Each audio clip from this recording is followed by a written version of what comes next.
A People and a Tree by Christine Graf. Art by Dave Edwards.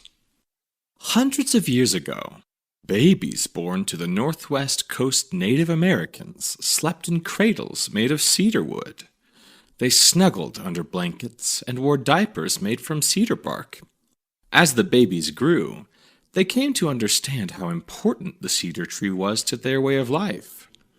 Northwest Coast Native American tribes have always lived along the western shores of Canada and the northwestern coast of the United States. Long ago, the Native Americans relied on the western red cedar in every part of their lives.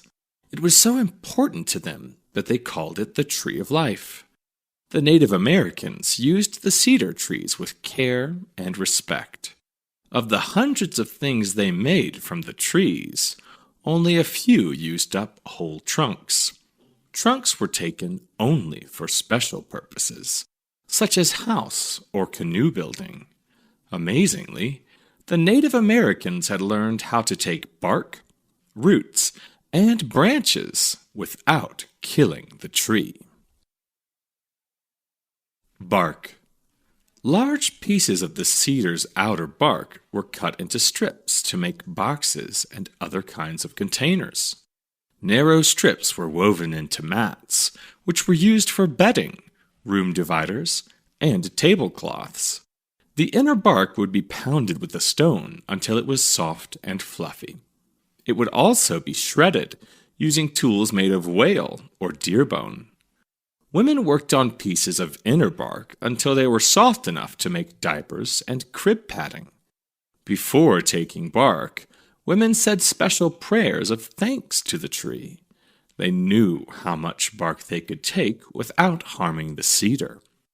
Bark was also used to make masks, skirts, headbands, blankets, ropes, and more.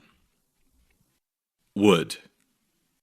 The Native Americans used cedar wood to build their longhouses. These buildings were large enough to be home to 20 people.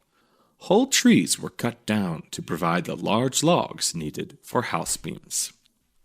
One method the Native Americans used to cut down a tree was to set the bottom of the tree on fire. Above the fire, wet clay was packed on the tree to keep the fire from spreading upward. After burning for a while, the fire was put out, and the burnt wood was scraped away. The whole process was repeated several times until the tree fell. Huge logs were hollowed out to make canoes. Canoes were very important to the lives of the Northwest Coast Native Americans. Used for travel, fishing, hunting, and trading, the canoes were sometimes as large as 50 feet long and 8 feet wide, and they could carry 30 men. Branches.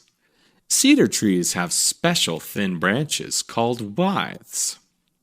After being stripped of their leaves and bark, withes were soaked in hot water and twisted to make strong, flexible ropes. Withe ropes were so tough that whale hunters could use them to tow dead whales. Roots. Cedar roots were dug up and used for many purposes. After their bark was removed, the roots were separated into thin strips and used to weave beautiful baskets. Strong root threads were also used for sewing and tying things together. The lives of the Northwest Coast Native Americans began in cedar cradles and ended in cedar burial boxes. During the years in between, the Native Americans understood how important this tree was to their lives. They used the cedar tree to its fullest and treated it with great respect.